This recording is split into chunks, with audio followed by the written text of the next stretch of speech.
साधु और संत का चोला पहने हुए लोग, जिसके लिए महात्मा कबीर पहले ही कह गए हैं, मन ना रंगाए रंगाए जोगी कपड़ा। हिंसक बातें बोले, संविधान को जलाने की बात कहें, किसी का गला काटने या जीभ काटने पर इनाम घोषित करें, ये संत के लक्षण तो कतई नहीं हो सकते। तो जब वहां पर घोटाला हो गया तो अब आप दिल्ली में केदारनाथ बना लोगे, वहां पर फिर दूसरा घोटाला करोगे। वहीं केदारनाथ जाना जाता है शंकराचार्य के मूर्ति के लिए। तो जब वहां पे गए थे तो उन्होंने क्या देखा कि जो मूर्तियां थी ना, उन सारी मूर्तियों को खूब तोड़फोड़ की गई थी। किसने तोड़ा फोड़ा था उसको? केदारनाथ मंदिर में घोटाला हुआ है और 228 किलो सोना गायब है। 228 किलो सोना केदारनाथ से गायब कर दिया गया। ये कहाँ का नियम है? क्यों नहीं उठाते हो प्रेस वाले इस बात को?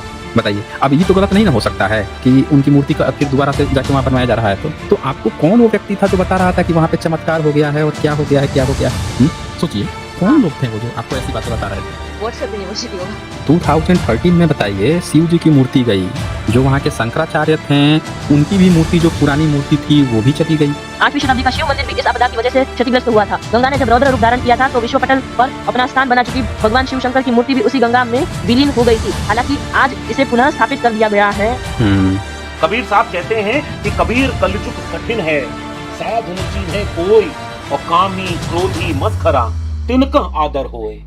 ये कौन सा कलयुग आ गया कि अब शंकराचार्य को कहना पड़ रहा है कि मंदिर से सोना गायब और मीडिया से इसकी खबर गायब। कौन लोग हैं जो मंदिर में बैठकर चोरी कर रहे हैं? और अगर शंकराचार्य का ये आरोप सही है, ये कितनी चिंताजनक बात है घर, आस्था, मंदिर और इन सब से जुड़े हुए लोगों के लिए। क्या ये विचार नहीं किया जाना चाहिए, क्या इसकी जांच नहीं किया जाना चाहिए कि इसके मंदिरों में ये भ्रष्टाचार कैसे पहुंच गया? तो आपने देखा कि यहाँ पे जो शंकर थे, उनकी शिव शंकर की जो मूर्ति थी, पुरानी मूर्ति, वो तक डूब गई थी, खत्म हो गई थी। समझ आप तो कह रहे हैं कि इतना चमत्कार था, भगवान का इतना चमत्कार था। किसने आपको जानकारी दी थी? आप पूछ रहे थे यूट्यूबर्स को आज ही सब्सक्राइब कर दीजिए, नहीं तो आपको दिमाग से पैनल बना के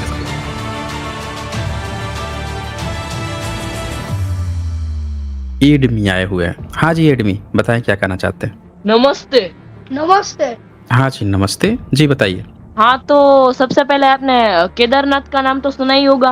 तो मैं उसके लिए एक तर्क रखना चाहता हूँ कि जो केदारनाथ की बात है कि उसमें बहुत सारे डिजास्टर्स आए। मतलब जैसे वो सुनामी आई थी, वो 2013 में एक डिजास्टर आया था।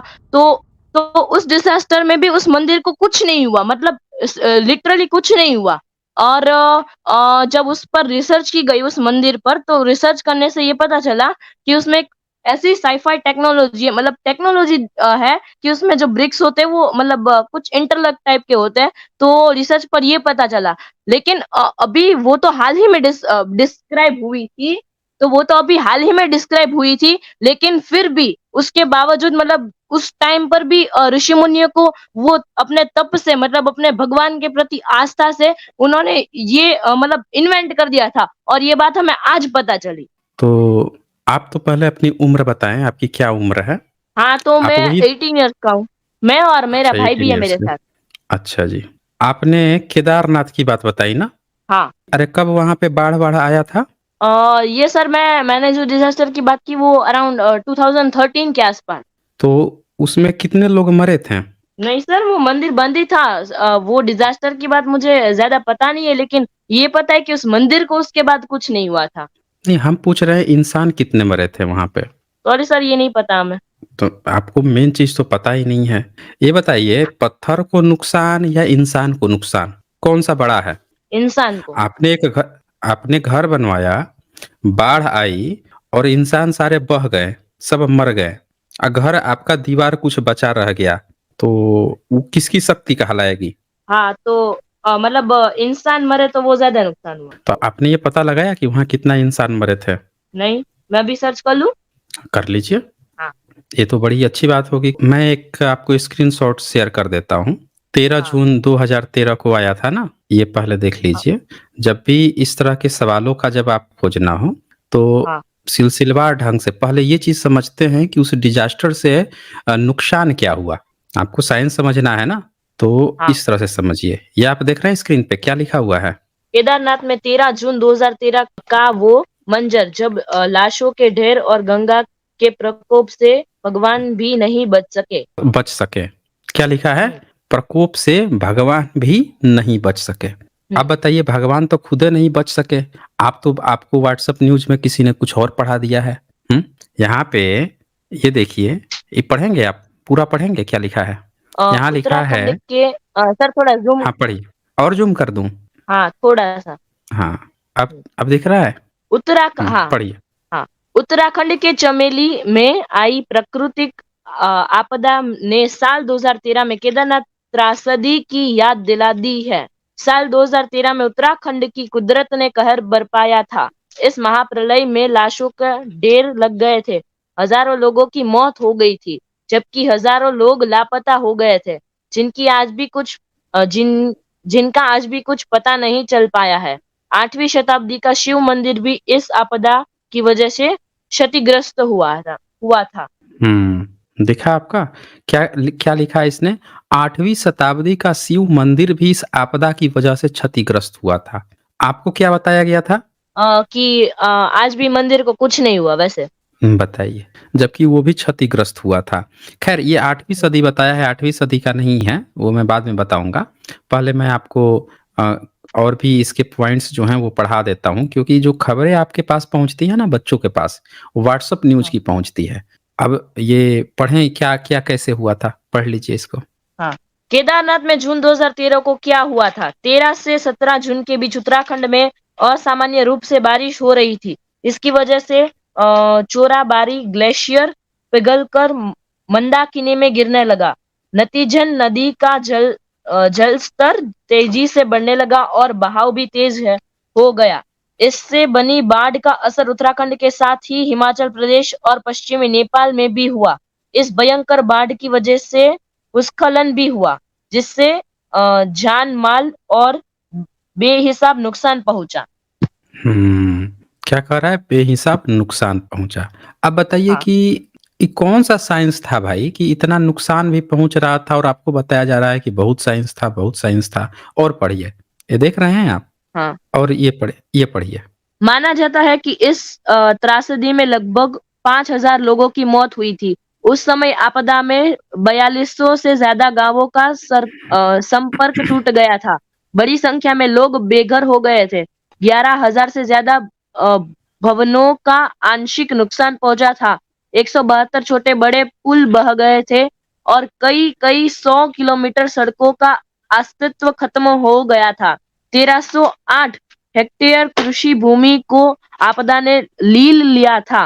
कुदरत के कहर ने 9 राष्ट्रीय राजमार्ग, 35 स्टेट हाईवे, 2,385 सड़कें, 86 मोटर पुल, 172 बड़े और छोटे पुल बह गए या क्षतिग्रस्त हो गए थे। ठीक है, दिख रहा है आपको क्या चीज हुआ था? और आपसे क्या बताया जा रहा है कि चमत्कार हो गया था। छोटे बड़े इतने पुल बह गए, इतने ये हो गए, इतने लोग मर गए, गायब हो गए। और आपको क्या बताया जा रहा है? और ये पढ़िए। माँ गंगा ने रौद्र रूप धारण किया तो उसी में समा गई थी शिव की मूर्ति। 8वीं शताब्दी का शिव मंदिर भी इस आपदा की वजह से क्षतिग्रस्त हुआ था। गंगा ने जब रौद्र रूप धारण किया था तो विश्व पटल पर अपना स्थान बना चुकी भगवान शिव शंकर की मूर्ति भी उसी गंगा में विलीन हो गई थी। हालांकि आज इसे पुनः स्थापित कर दिया गया है। तो आपने देखा कि यहाँ पे जो शंकर थे, उनकी शिव शंकर की जो मूर्ति थी, पुरानी मूर्ति, वो तक डूब गई थी, खत्म हो गई थी। समझ रहे हैं? आप तो कह रहे हैं कि इतना चमत्कार था, भगवान का इतना चमत्कार था। किसने आपको ये जानकारी दी थी जो आप पूछ रहे थे? यूट्यूब में से। बताइए। गपोड़ी यूट्यूबर्स को ना आज ही अनसब्सक्राइब कर दीजिए, नहीं तो आपको दिमाग से पैदल बना देंगे सब वो। समझ रहे हैं? मतलब वो मतलब जो फ्रंट पेज होता है ना, वहां पर ही आया था। मैंने मतलब कोई सर्च नहीं किया था, बट फ्रंट पेज में आया था तो मैंने उसको देखा था। हाँ, तो मैं कह रहा हूँ ना कि आप पूरी दुनिया जो है, एक होता है ना कि शहर में जब आप निकलेंगे तो मान लीजिए कि कोई व्यक्ति जो है आपको समझाने लगे सिगरेट पीने के फायदे, तो आप सिगरेट पीना शुरू कर देंगे? आपको दारू पीने के फायदे बताने लगे, आप दारू पीना शुरू कर देंगे? नहीं करेंगे, क्योंकि जो गलत है वो गलत है। उसी तरह से जो फेक न्यूज होती है ना, अगर वो गलत है लेकिन कोई आपको सही बना के दिखा रहा है कि नहीं ये सही घटना है, तो वो भी आपके साथ वही कर रहा है। जैसे सिगरेट दारू पिलाने वाले गलत चीज को भी आपको जबरदस्ती खिलाने की सही बताने की कोशिश करते हैं। समझ रहे हैं ना? हाँ, तो उसी हाँ। तरह से ये चीज़ भी याद रखिए कि जो मीडिया कवर है, मीडिया तो हमेशा आपके भगवान की तारीफ़ करती है। लेकिन यहाँ पे तो वो बता रही है कि शिव जो मंदिर है, वही विलीन हो गया था, पानी में डूब गया था, टूट गया था। वहाँ पे केदारनाथ में शंकराचार्य की एक मूर्ति थी। नाम सुना है हाँ, आपने शंकराचार्य का? हाँ, हाँ, हुँ? ये देखिए क्या हाल हो गया था, ये देख हाँ, लीजिए। दिख रहा है आपको? चलिए, हाँ। तो लेकिन और सर देख लेते हैं। सर हाँ, बोलिए, बोलिए। बोलिए, बोलिए। सर मेरा भाई भी आपसे कुछ कहना चाहता है। हाँ, बोलिए, बोलिए। Hello sir. हाँ, बोलिए हाँ, भाई। नमस्ते। हाँ, नमस्ते। मैं आपसे ये कहना चाहता हूँ, आप ये कह रहे हैं कि हमने जो यूट्यूब में देखा कि ऐसा होता है, और तो ऐसा भी तो हो सकता है कि आपने जो देखा अभी न्यूज़ वो भी गलत हो सकती है। हाँ, बिल्कुल, बिल्कुल सही कहा आपने कि गलत हो सकती है, न्यूज़ भी गलत हो सकती है, लेकिन आपको उसको वेरीफ़ाई करना पड़ेगा ना, कौन सही है, हाँ, हाँ, समझ रहे हैं? जैसे अभी हाँ, हम लोगों ने एक न्यूज़पेपर देखा, ठीक है? हो सकता है यस सर। न्यूज़पेपर वाले ने गलत बता दिया हो, तो हम क्या करेंगे कि उसको वेरीफ़ाई करने के लिए और भी देख सकते हैं। जैसे हमने अभी अमर उजाला को देखा, अब मैं कुछ और पेपर आपको एग्ज़ाम्पल दिखाना चाहता हूँ। हम कुछ अच्छे इंग्लिश जो न्यूज़पेपर होते हैं, उनका एग्ज़ाम्पल लेंगे। वो उसमें से जैसे द एक्सप्रेस है, वो थोड़ा बढ़िया दिखाता है। द इंडियन एक्सप्रेस है, अमर उजाला हमने ऊपर देखा और अब इंडियन एक्सप्रेस को यहाँ ओपन कर लेते हैं। इसको देख लेते हैं ये क्या बोलता है, वेरीफ़ाई करेंगे ना हम लोग, यस सर। ठीक है ना? हाँ, तो ये here is what happened in Kedarnath and rest of Uttarakhand in 2013। अब ये देखिए, ठीक है? ये आप देख सकते हैं, क्या लिख हाँ, रहा है, क्या बता रहा है? इंग्लिश समझ में आ जाती है? हाँ सर, मैं बोल रहा हूँ। अच्छा, In the early hours of June 17, 2013, a flash flood came down upon the overflowing banks of the Chorabari Lake in Uttarakhand, carrying huge amounts of silt and rocks, and destroyed lives, houses, and everything else that came in its way. 5 years later, filmmaker Abhishek Kapoor is out with a film that tells the story of the devastating flood that left Uttarakhand in shreds. Kedarnath, starring actors Sushant Singh Rajput and Sara Ali Khan, is a romantic drama set in backdrop of the अच्छा ये 2013 film flood. Film का बता रहा है कि film उस पर बनने हाँ, जा रही है, कि किस तरह हाँ, से वहाँ पे जो डिज़ास्टर हुआ तो ख़ैर फ़िल्म का वो प्रचार किया है, लेकिन उसमें उस डिज़ास्टर को दिखा रहा है। ये देख रहे हैं आप, कैसे डूब गया था? हाँ सर। हाँ, अब इस पर फ़िल्म भी बाकायदे बन रही है, समझ रहे हैं? ये जो हाँ डिज़ास्टर सर। है, इस पर बाकायदे फ़िल्म भी बन रही है, तो आपके पास ना चेक करने के लिए कि कौन सही है, आप जो बढ़िया जेन्युइन जो अच्छे-अच्छे मीडिया कवरेज हैं, उनको हाँ देख सर। सकते हो। ये टीवी वालों का ज़्यादा भरोसा मत कीजिएगा। टीवी वाले जो है ना, वो क्या करते हैं कि अपने एक पार्टिकुलर किसी का भक्त बन के अपना प्रोपेगेंडा चलाते रहते हैं। लेकिन आप न्यूज़ मीडिया में कई जो हैं, जो इंडिपेंडेंट हैं या जो विश्वसनीय हैं इंग्लिश न्यूज़पेपर में, उनको आप देख सकते हैं। द हिंदू का भी आप पढ़ सकते हैं। उनमें भी कुछ-कुछ चीज़ें हो सकती हैं कि कुछ गलत डेटा हो, लेकिन आप कई को आप पढ़ेंगे तब मोटा-मोटी आपको एक आंकड़ा मिल जाएगा, एक डेटा मिल जाएगा, जिससे आपको पता चल जाएगा कि कौन सही है कौन। अब बताइए यूट्यूब पे किसी ने वीडियो बनाया, उसके कंपेयर में जो मीडिया कवर है, जो वहाँ सामने जाके बना के फ़ोटो खींच के मीडिया कवर करके लाइव दिखा रहा है, तो वो सब के सब तो गलत नहीं बताएँगे, क्यों? नहीं सर। है ना? अच्छा, एक और न्यूज़ आपको दिखाता हूँ मैं, ठीक है? एक और न्यूज़ दिखाता हूँ। इंग्लिश न्यूज़पेपर जब आप पढ़ेंगे ना, वो थोड़ा-सा अच्छी खबरें आपको दिखा देते हैं। अब वहीं केदारनाथ जाना जाता है शंकराचार्य के मूर्ति के लिए, ठीक है? ये आपको दिख रहा है ये? शंकराचार्य को हाँ, हाँ। तो इसमें ये देखिए, ये मैं बता देता हूँ ये किसका है, टाइम्स ऑफ टीएच है, ठीक है? ये क्या लिखा है ऊपर? Adi Shankara statue being readied in Mysuru to adorn his samadhi at Kedarnath. अब ये कब हुआ है, क्यों हुआ है? ये केदारनाथ में इसको ये स्थापित 12 feet tall statue Adi Shankaracharya being sculpted in Mysuru will adorn in samadhi of the exponent of Advaita Vedanta at Kedarnath in Uttarakhand.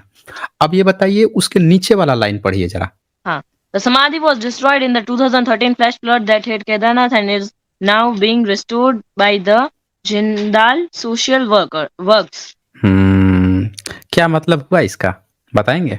मतलब जो समाधि थी वो जो 2013 का फ्लड आया था उसमें डिस्ट्रॉय हो गई थी, और वो अभी जिंदल सोशल वर्क्स के द्वारा वो मतलब पुनः स्थापित ऐसे हुई है। तो 2013 में बताइए शिव जी की मूर्ति गई, जो वहां के शंकराचार्य थे उनकी भी मूर्ति, जो पुरानी मूर्ति थी वो भी चली गई, देख रहे हैं आप, वो भी टूट गई, नई मूर्ति बनानी पड़ गई। अब बताइए कि इतने सारे लोगों का जान माल का नुकसान हुआ, मंदिर भी क्षतिग्रस्त हुआ, तो आपको एग्जैक्टली बताया क्या गया है, बताइए। अब ये तो गलत नहीं ना हो सकता है कि उनकी मूर्ति का फिर दोबारा से जाके वहां बनवाया जा रहा है, तो आपको कौन वो व्यक्ति था जो बता रहा था कि वहां पे चमत्कार हो गया है और क्या हो गया है, क्या हो गया है? सोचिए, कौन हाँ। लोग थे वो जो आपको ऐसी बातें बता रहे थे? व्हाट्सएप यूनिवर्सिटी होगा। व्हाट्सएप यूनिवर्सिटी होगा। तो समझ गए आप, ये हाँ। जानकारी है। अब मैं, आपने जो वो बात कही है, हाँ। देखिए ये मैं दिखाता हूँ केदारनाथ में कि मूर्ति को नुकसान हुआ था नहीं था। एक ब्राह्मण थे केदारनाथ पांडे, तो वो जब देश आजाद हुआ तो वहां गए थे केदारनाथ बद्रीनाथ, और उन्होंने वहां गए तो देखा वहां पे कि जितनी मूर्तियां थी सबके नाक कान मुंह तोड़े गए थे, हम्म। समझ रहे हैं? सबके नाक कान मुंह जो हैं तोड़े गए थे, और तोड़ तोड़ के छिपा भी दिए गए थे कुछ के। मैं दिखाता हूँ एक जानकारी, वो ये जैसे बद्रीनाथ है, और एक मिनट कहाँ गया ये, तो जब वहां पे गए थे तो उन्होंने क्या देखा कि जो मूर्तियां थी ना, उन सारी मूर्तियों को खूब तोड़ फोड़ की गई थी। किसने तोड़ा फोड़ा था उसको, ये आपको जानकारी है? नहीं। नहीं आपको जानकारी है, इसीलिए नहीं जानकारी है कि वहां पे कोई देवी देवता और ये किसी में ताकत नहीं है। जो भी आक्रमणकारी आता था वो बड़ी आसानी से मूर्तियों को तोड़ ताड़ के और लेके चला जाता था, सोने चांदी का गला देगा, मुंह खंडित कर देगा। ये देखें बद्रीनाथ जी थे, वहां पे, ये पढ़ेंगे आप, यहाँ पे क्या लिखा है, मैंने जो देखा। हाँ हाँ सर, मैंने जो देखा वह यह था मूर्ति मूर्ति मैंने जो देखा वह यह था मूर्ति पद्म अशनत है, यानी पद्मासन के रूप में पद्मासन है। उसका हाँ। चेहरा तया तया तथा एक हाथ तथा हाथ खंडित एक है, हाथ खंडित है। खंडित है। चेहरे में से 2-2.5 इंच मोटा एक पत्थर निकल गया है, जिसके साथ दोनों आंखें, नाक और मुंह गायब है।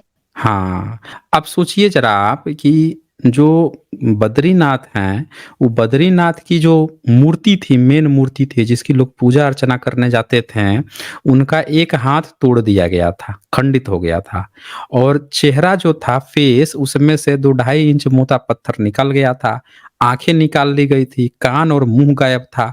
आगे क्या लिखते हैं, पढ़ेंगे उसके आगे? श्रृंगार करते वक्त इस खाली जगह में चंद नपक लगा दिया जाता है और आंखों को भी कृत्रिम रूपये बना दिया रूप जाता से। है। है तो दाहिने अब जरा ठीक है, कोई बात नहीं है। तो यहाँ पे आप ये देख सकते हैं कि जो वो मूर्ति थी, उस मूर्ति से टूटा हुआ था, फिर भी लोग, अब बद्रीनाथ यहाँ देख लीजिए, इस प्रकार इसमें संदेह नहीं रह गया कि मूर्ति जो है बुद्ध की है। बद्रीनाथ की मूर्ति अखंड रहने पर बहुत सुंदर रही होगी, मतलब जब तक उसको खंडित नहीं किया गया था तब तक बड़ी सुंदर रही होगी। बुद्ध की मूर्ति थी, बद्रीनाथ बना के आज भी पूजा जाता है, इसमें संदेह नहीं। उनके छाती, कमर आदि सारे अंग बिल्कुल ठीक अनुपात में हैं। तो यहाँ पे वो पूछें जो चीवर था, तो कुछ लोग यज्ञोपवीत बताते थे, लेकिन जो भूतपूर्व रावल थे जो 30 साल से देख रेख कर रहे थे, वो बोले नहीं, ये बुद्ध की मूर्ति है। तो आप जरा ये सोचिए कि जिस मूर्ति की पूजा पाठ करने के लिए, दर्शन के लिए लोग जाते थे, उसका नाक, आंख, कान, हाथ सब फूटा हुआ था। कैसे, आप सोच सकते हैं कैसे फूटा होगा? क्यों एडमी, आप दोनों भाई लोग सोचिए, किसने तोड़ दिया था मूर्ति को? जो लोग जाते थे उसका जबरदस्ती मेकअप करके लोगों को दिखाया जाता था, कौन लोग होंगे वो, बताइए? और भगवान ने अपने आप को बचाया क्यों नहीं? अगर वो भगवान है, अगर उनमें ताकत है, तो बचाया क्यों नहीं उन्होंने? हाँ, पता नहीं सर। नहीं पता है। अच्छा देखें, बुद्ध की मूर्ति जो है, अगर दूसरा कोई आएगा, विदेशी कोई आएगा, तो वो तो पूरा मूर्ति तोड़ देगा ना। हाँ। वो तो मस्जिद वस्जिद बना देगा, यही करेगा ना। जी सर, जैसे हमारे अभी अयोध्या में राम मंदिर बना। राम मंदिर बना है, लेकिन वो राम जी का स्थान थोड़े ही है। हाँ वो पहले राम जी का स्थान नहीं है ना। वो मस्जिद था, लेकिन वो राम जी का स्थान था कि नहीं था, ये तो विवाद का विषय है ना। ये तो कोर्ट ने भी नहीं कहा। खैर वो बात अलग बात है, वहां पे हम कभी बाद में चर्चा करेंगे। यहाँ पे पहले चर्चा कर लेते हैं कि ये बुद्ध की मूर्ति थी, लेकिन जब बुद्ध की पहचान किससे होती है? उनके मुंह से, नाक से, कान से, यही सबसे पहचान होती है। अब वही चीज निकाल दिया गया था, फिर भी उसकी लोग पूजा कर रहे थे मेकअप करके। तो ये किसने निकाला होगा? कि विदेशी आता तो सिर्फ नाक कान थोड़े तोड़ता, वो तो पूरा मूर्ति ही तोड़ देता ना। फिर हाँ। वो तो पूरा मूर्ति तोड़ देता, उस जगह को ही तोड़ देता। तोड़ता कि नहीं तोड़ता? हाँ तोड़ देता ना। लेकिन हाँ जब पूछा इन्होंने केदारनाथ पांडे ने कि भाई ये बताइए ये सब मूर्ति किसने तोड़ फोड़ की है, तो वहां के जितने लोग थे उन्होंने वो इनकार कर दिया। उन्होंने माना ही नहीं कि कोई विदेशी आके तोड़ के गया है। समझ रहे हैं? किसी ने नहीं माना। तो न मानने का कारण क्या था? कि मतलब वो अगर बुद्ध की मूर्ति थी तो फिर उन्हें मतलब शिव जी के रूप में पूजना था, इसलिए। हाँ देखिए, आप तो काफी कुछ खुद से समझ रहे हैं। अब देखिए यहाँ पे क्या लिखा है, आगे आप देखेंगे वहां पे भूतपूर्व रावल श्री बगवाड़ी जी तथा दूसरे भी बहुत से सज्जन कहते हैं कि नारद कुंड में अब भी कुछ मूर्तियां पड़ी हुई हैं। अब बताइए कि वहां पे नारद कुंड में मूर्ति क्यों भीतर घुसी हुई थी? नारद कुंड भी कुछ मूर्तियां पड़ी हुई है। हाँ। एक तो मूर्ति जो सामने थी उसका तो मुंह तोड़ दिया और उसकी पूजा ये लोग कर रहे थे। बाकी की जो मूर्तियां थी उसको बताया जा रहा है कि वो कुंड में पड़ी हुई थी। रावल वासुदेव जी तो कह रहे थे अपने 30 वर्ष के बद्रीनाथ के संबंध के समय वर्षा के अंत में कितनी ही बार मैं नारद कुंड में स्नान करने गया। मेरे साथियों ने कहा मुंह में तेल का कुल्ला लेकर कुंड में उतर कर यदि पानी पर तेल फेंक दें तो अंधेरी गुफा में कुछ अधिक प्रकाश हो जाता है, फिर मूर्तियां देखी जाती हैं। मैंने वैसा ही किया और वहीं लेटी हुई मूर्तियां देखी। बद्रीनाथ वर्तमान मूर्ति पहले नारद कुंड की मूर्तियों के बीच में थी। अब देखें, बद्रीनाथ की भी मूर्ति जो है पहले नारद कुंड में डाल दी गई थी, या कुछ और भी मूर्तियां थी। अब बद्रीनाथ खुद जो है बुद्ध की मूर्ति थी। तो कौन सा व्यक्ति था जो उनका सिर्फ नाक कान मुंह और हाथ तोड़ के या पानी के भीतर डाल दिया था? अब कौन व्यक्ति था जो निकाल के फिर उसी की पूजा करवा रहा था मेकअप कर के? तो किसी भी मूर्ति पत्थर में, याद रखिए, कोई शक्ति नहीं होती है। बुद्ध की मूर्ति किसी की पूजा करने, चमत्कार दिखाने के लिए नहीं बनाई जाती थी। समझ रहे हैं ना? हाँ। लेकिन जिसको पूजा पाठ करके आ दूसरे लोगों से धन लेना हो, दूसरे लोगों से पैसे ऐंठने हो, वो प्रचार करेगा ना कि इसमें चमत्कार है। करेगा कि नहीं करेगा? करेगा ना। तो आपके पास जो घटना आई थी चमत्कार की, अब तो आपको सच्चाई पता चल गई होगी सर कि कोई शक्ति नहीं होती। हाँ बोलिए। आप ऐसा कह रहे हैं कि पैसे के लिए कर रहे थे सब, तो ऐसा क्यों होता है आप कि बहुत वीरपुर बच्चे में हैं। हाँ बोलिए। कि ऐसा क्यों होता है कि वीरपुर में हम कभी भी खाना खाने जाए तो वहाँ पर एक पैसा भी नहीं लिया जाता? वीरपुर में? हाँ। नहीं, मैं समझा नहीं आपकी बात। आप पूरी बात बोलिए, अपना पूरी बात बोलिए, तभी हम बता पाएंगे ना। नहीं सर, वो दूसरी बात बता रहा है वीरपुर के बारे में, जो कि हमारे मतलब जलाराम जी थे, वो हमारे 18वीं शताब्दी के थे, जो कि 4 नवंबर का उनको बर्थ हुआ था। और वो जैसे कि बुद्ध जी थे, वो मतलब पहले से कोई भगवान या फिर ऐसा कुछ नहीं थे, लेकिन वो अपने सिद्धांत से वैसे भगवान बने थे। तो जैसे हमारे में भी ऐसे जलाराम जी थे, जो कि अपने सिद्धांत से ऐसे भगवान बने, मतलब भगवान के रूप में पूजे जाते हैं। तो वो वीरपुर की बात कर रहा है वैसे, कि उधर कोई दान या फिर ऐसा कुछ नहीं दिया जाता। देखें, जो धार्मिक संगठन होते हैं ना, उन पे बहुत पैसा है, बहुत आता है पैसा, बहुत चढ़ावा आता है। वो बैठ के किसी को भी आराम से खाना पीना खिला सकते हैं, प्रसाद खिला सकते हैं। आपने नाम सुना है सिख लोगों का एक बहुत बड़ा लंगर चलता है अमृतसर में? सुना है कभी नाम आपने? हाँ। दुनिया का सबसे बड़ा वहां लंगर चलता है। न जाने लाखों लाखों लोग वहां खाते हैं।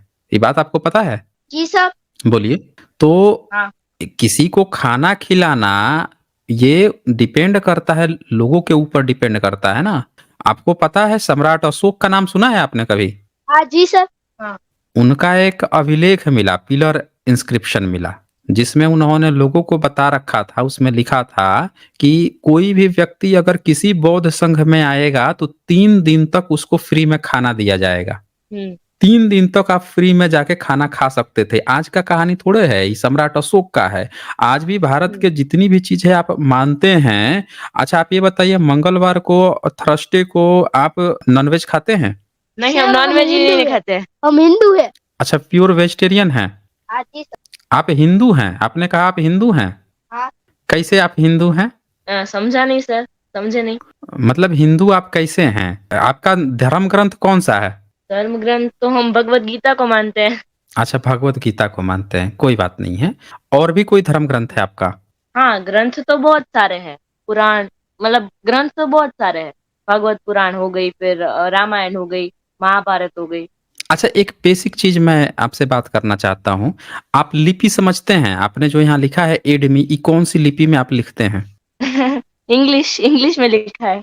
नहीं इंग्लिश तो भाषा हो गई ना, लिपि लिपि जिसमें आपने ये हाँ। लिखा है, ये कौन से लिपि में आएगी? इसको रोमन कहते हैं। Roman, okay. यही है ना हाँ। लिपि? कोई और लिपि है? हाँ। अच्छा हाँ, रोमन ही होगी। जब हिंदी जब लिखते हैं तो हिंदी के लिए कौन सी लिपि इस्तेमाल करते हैं? हिंदी, हिंदी के लिए शायद देवनागरी। वो देवनागरी। हाँ, देवनागरी। लिपि। हाँ। देवनागरी लिपि। अब आपको क्या करना है, अपना इतिहास जानना है कि आप हिंदू कब से हैं, कैसे हैं। तो उसके लिए आपको लिपि समझना पड़ेगा, लिपि का इतिहास समझना पड़ेगा।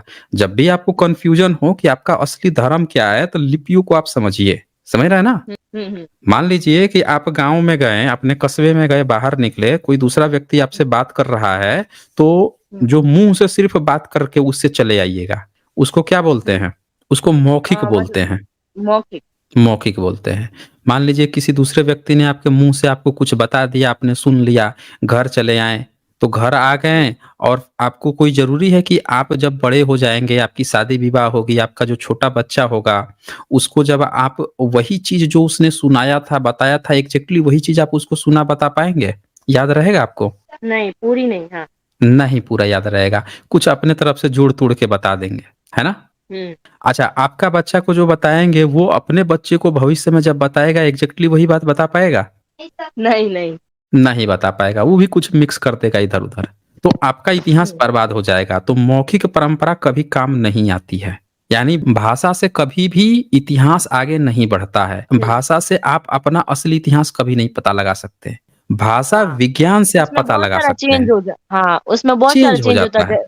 हाँ, जैसे रामायण में चेंज वो हो राम जाता है। सेतु का वर्णन किया है तो उसमें कुछ योजन का बताया गया, तो वो योजन मतलब अगर हम विड्थ में करें तो आई थिंक 127 किलोमीटर होता है। तो मतलब 127 किलोमीटर विड्थ में नहीं, तो नहीं, ये तो नहीं। नहीं हो सकता। हाँ। 127 नहीं, 1000 किलोमीटर हो जाता है वो। 1000 1000। किलोमीटर हो जाता है। हाँ, 1000 अच्छा। हो जाता है। 100 योजन है ना, 1 योजन में 10 किलोमीटर एवरेज लीजिएगा, तो 1000 हाँ, नहीं हो जाएगा? हाँ, हुँ। 10। हम्म।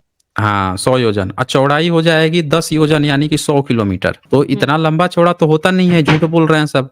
मुश्किल से वो ऐड, हाँ, थोड़ा बहुत ऐड 45 कर किलोमीटर की दूरी है मुश्किल से। खैर हम अब मुद्दा पर आप समझिए घाल-मेल कैसे छोटे बच्चे कैसे घाल-मेल को पहचानें। तो ये बात आपको समझ में आ गई ना कि मौखिक नाम की हाँ। कोई चीज़ होती नहीं है। हुँ, ठीक है? ओके। हुँ, अब बात आती है कि अगर कोई व्यक्ति आपको लिखित रूप से लिख के कोई चीज़ दे दे, कोई लिखित किताब लिख के दे दे या कोई ताम्रपत्र पे या कोई आपको किसी ऐसी चीज़ पर लिख के दे दे जो जल्दी खराब ना हो, तब तो वो आपके पास रह जाएगी, है ना? हाँ। आप अपने बच्चे को भी वो दे देंगे कि हाँ देखो वो व्यक्ति जो है हमको इस पर लिख के दिया था, देखो यही चीज़ है, उसको टंगवा देंगे, फ्रेम करके लगवा देंगे। आपका बच्चा भी देखेगा तो एग्ज़ैक्ट जो उस व्यक्ति ने आपको दिया था वही एग्ज़ैक्ट चीज़ वो भी पढ़ लेगा। होगा कि नहीं होगा? हाँ, तो समझ हाँ। गए? यानी कि हाँ। जो लिखावट है वो ज़्यादा प्रामाणिक होती है। अब पुराने समय की लिखावट, अब कोई व्यक्ति मान लीजिए कि कोई व्यक्ति आपसे कुछ दिया और आप वो भूल गए। फिर आपने क्या किया, अपने बच्चे को देने के लिए खुद से कुछ लिखो के अपने बच्चे को दे दिया। ठीक है? ये भी गलत हो जाएगा। गलत हो जाएगा ना, क्योंकि आपने खुद से लिख के दिया है। उसने क्या बोला था वो सही है कि नहीं है, खुद से लिख के दिया। आपके बच्चा भी जो है खुद से लिख के किसी को दे देगा। यानी कागज-वगज पर जो लिख के देते हैं, 50 साल में कागज खराब हो जाती है, 50-100 साल में कागज खराब हो जाती है ना, फिर दोबारा लिखनी पड़ती है, कोई और लिखेगा, फिर वो कुछ पता नहीं क्या लिखेगा। तो कागज पे जो लिखा हुआ प्रमाण है, वो भी अगर बहुत पुराना नहीं है, नया-नया लिख के कोई दे रहा है, तो वो भी मिलावट हो जाती है, वो भी सही प्रमाण नहीं होती। समझ रहे हैं मेरी बात को? हाँ हाँ हाँ, तो सम्राट अशोक का इंस्क्रिप्शन मिला 2250 साल पुराना। 2250 साल, 2250 साल समझते हैं कितना पुराना होता है? क्या सर? 2250 साल आप समझते हैं? 2250 ईयर्स एगो। हाँ, उतना पुराना सम्राट अशोक ने जो लिखवाया था रॉक इंस्क्रिप्शन पत्थरों पे, वही चीज मिल गया। अब बताइए कि वो तो पूरे भारत में, देश विदेश में, अफगानिस्तान तक, ईरान तक उनकी सरहद थी, इतना बड़ा सम्राट थे। उन्होंने कहीं अपने धर्म का नाम हिंदू लिखवाया है? नहीं, नहीं वो लिखवाया। चेंज हो क्या गए थे ना लिखवाया बौद्ध था? धर्म। हैं? हाँ, वो क्या हो चेंज गए हो गए थे? थे ना, बौद्ध धर्म में चेंज हो गए थे। कैसे पता चला कि वो चेंज हो गए थे? ये नहीं पता, वो हमारी टेक्स्ट बुक में वो बताया गया था कलिंगा वॉर के बाद मतलब वो चेंज हो गए थे, मतलब उन्हें उन्हें ऐसा लगा कि मतलब इसमें कितने सिपाही घायल हो गए थे, किसी की मृत्यु हो गई थी, तो उसी वजह से उन्होंने बदल दिया इरादा कि अब कोई लड़ाई झगड़ा मतलब नहीं करना। देखें, आप लोगों को कितनी फेक न्यूज पढ़ाई जाती है, ठीक है? आप लोगों को कितनी फेक न्यूज पढ़ाई जाती है कि आपको ये बता दिया गया कि ये पढ़ा दिया गया, वो पढ़ा दिया गया। जरा सोचिए, सम्राट अशोक ने अपने जो इंस्क्रिप्शन की आप बोल रहे हैं कलिंग युद्ध में, सम्राट अशोक का पहली बार नाम किसने जाना था? कब जाना गया आधुनिक काल में? सर ये नहीं पता, हम्म ये नहीं पता। मैं बताता हूँ। उनको पहली बार जाना गया 1915 में। तो सर ये बात तो हमारी जो एसएस की 8th की टेक्स्ट बुक थी उसमें दी गई थी, 7th की टेक्स्ट बुक में। देखें, वो आपको हर चीज पढ़ाएंगे, समझ रहे हैं ना? वो आपको हर चीज पढ़ाएंगे, बस सत्य कहाँ आपको मिल रहा है? सम्राट अशोक का वो इंस्क्रिप्शन पढ़िए कलिंग का, उसमें कहीं उन्होंने लिखा ही नहीं है कि वो हिंदू थे। उनके किसी इंस्क्रिप्शन में ये बात ही नहीं आई है कि वो हिंदू थे। फिर किसने आपको कैसे बिना सबूत के कैसे पढ़ा दिया कि वो हिंदू से बुद्धिस्ट बन गए थे? बताइए। सर वो अगर तो उनके हमारे इंस्क्रिप्शन में कहीं ये बात लिखी होती कि पहले मैं हिंदू था तब बुद्धिस्ट बन गया, तब तो आप बात मानते ना। हाँ सर। लेकिन उनके इंस्क्रिप्शन में जब कहीं लिखा ही नहीं है कि वो हिंदू थे, तो ये फिर कौन पढ़ा रहा है आपको कि वो हिंदू थे, हिंदू से बुद्धिस्ट बन गए? हाँ सर, तो हमें लगा कि जो एसएस की हमारी टेक्स्ट बुक थी वो तो ऑथेंटिक होगी, तो इसलिए हमें ऐसा लगा कि ये बात सच होगी, इसलिए। देखें, हमेशा किसी पे बिलीव मत कीजिए, कोई भी टेक्स्ट, मुझ पर भी बिलीव मत कीजिए, समझ रहे हैं? किसी पे भी बिलीव नहीं करना चाहिए जब एविडेंस की बात आ जाए। सिर्फ एविडेंस देखिए। क्या सम्राट अशोक ने कहीं भी ये कहा है कि वो कोई बुद्धिस्ट नहीं थे पहले से, कोई हिंदू थे या किसी दूसरे धर्म का पालन करते थे? ये कहीं भी उन्होंने अपने इंस्क्रिप्शन में लिखा है? अगर नहीं लिखा है, हाँ नहीं लिखा है, तो फिर ये आपको कोई बेवकूफ बना रहा है, जी समझ रहे हैं ना? हाँ सर। फिर कोई आपको बेवकूफ बना रहा है झूठ मूठ का। तो ये हमेशा इस बात को आप याद रखिए कि कोई भी व्यक्ति जो है कुछ भी आपको कह दे, नहीं मानना है जब तक कि आपके पास सबूत नहीं हो। सम्राट अशोक ने उस इंस्क्रिप्शन पे ये लिखवाया कि यहाँ इस लड़ाई में इतने सारे लोग मारे गए हैं, अब मैं लड़ाई जो है, लड़ाई करके लोगों की हत्या करके कोई चीज नहीं जीतूंगा, बल्कि मैं धर्म कार्य से लोगों का दिल जीतूंगा और धर्म का मैं प्रचार प्रसार करूंगा। समझ रहे हैं हाँ ना? सर, हाँ सर। जैसे और आपके माता, एक मिनट, आपके माता पिता ने आपको स्कूल भेजा, हाँ ठीक है? आप स्कूल हाँ। जा रहे थे, जब आपका रिजल्ट आया तो रिजल्ट में क्या हुआ कि आपका रिजल्ट थोड़ा गड़बड़ हो गया, ठीक है? तो आपने उस रिजल्ट को देखते हुए ये निर्णय लिया कि अब अगली बार से मैं खूब पढ़ाई करूंगा और मैं कोई ऐसा काम नहीं करूंगा जिसके कारण से मैं डिस्टर्ब होऊं और मेरा रिजल्ट खराब हो। तो कोई ये कहे कि ये बंदा ना उसके पहले कभी स्कूल ही नहीं गया था, ये बात सही हो जाएगी? आपने ये निर्णय लिया कि आज से मैं खूब पढ़ाई करूंगा और स्कूल में टॉप करूंगा, और दूसरा बंदा उसका मतलब ये निकाले कि ये बंदा आज तक स्कूल ही नहीं गया था, तो क्या ये सही हो जाएगा? ये बात नहीं सर, नहीं होगा। तो ये इसको जो है ना, इसको चेरी पिकिंग करके लोग लॉजिकल फाल्स इस्तेमाल करके गलत स्टेटमेंट देते हैं। उन्होंने ये कहा था कि अब मैं धर्म का प्रचार प्रसार करूंगा, ये नहीं कहा कि मैं किसी दूसरे धर्म में था। देखें, आपके तरफ से बैकग्राउंड साउंड आ रही थी। तो सम्राट अशोक ने कभी नहीं कहा कि वो कोई हिंदू थे या कोई ब्राह्मणवादी थे, समझ रहे हैं? तो हमेशा याद रखिए, अपना अगर आपको धर्म पता लगाना है कि हम किस धर्म के थे, तो पुराने इंस्क्रिप्शन को पढ़िए कि सम्राट अशोक ने पूरे भारत में इतने सारे इंस्क्रिप्शन लिखवाए, जब उस पे हिंदू नहीं लिखवाया तो फिर लिखवाया क्या था? कौन से धर्म का वो पालन करते थे? हाँ बोलिए। सर बोलिए। हमने हमने आपकी लाइव स्ट्रीम 7:30 बजे से ज्वाइन की थी। हमें लगा कि जल्द चांस आ जाएगा, तो इसलिए खाने के लिए फोन तो आ रहा है, इसलिए हम हाँ, जाइए। बात कर ले टॉपिक पर। हम हाँ, आप लोग जाइए खाना खाइए, आप लोग जाइए खाना खाइए, आप लोगों को बहुत समय दिया गया है, ठीक है। नहीं सर, एक हमें प्रश्न पूछ ले, फिर तुम अच्छा, हमने पूछना कह है, दिया, पूछिए। थोड़ी देर बाद हाँ। आ जाएगा, वो कह दिया। हाँ सर, अच्छा, मुझे आपने सबूत की बात की तो मेरे दिमाग में आया कि कैलाश पर्वत पर क्यों आज तक कोई चढ़ ही नहीं पाया है। इसका जवाब हमने दिया था पिछले के पिछले स्ट्रीम में, अपने भाई से पूछिएगा, उसका जवाब दिया गया था। उसमें कुछ डाउट हो तो पूछ लें वो फिर। हाँ सर, कौन सा हाँ जी, वाला? देखिए आपका भाई क्या पूछ रहा है, अगर कुछ डाउट हो तो बोलिए फिर। जी सर, तब मैं नहीं था। हाँ, तो आप देख लीजिएगा, दिखा देना भाई इनको, जो आपने सवाल पूछा था वही सवाल ये रिपीट कर रहे हैं, तो इनको आप दिखा दीजिएगा, पिछले का पिछला वाला स्ट्रीम उसमें जवाब दिया गया है। ठीक है, फिर चलें। ओके, ठीक है, थैंक यू सर। हाँ हाँ, थैंक यू। हमें और पता हम चल गया। और हाँ, हमेशा याद रखिए, बिना सबूत के कोई भी चीज नहीं मानना चाहिए। सबूत ही मायने रखता है, चाहे मैं ही क्यों ना बोल दूं, मेरी भी बात पे बिलीव मत कीजिए, सबूत पर आप बिलीव करें।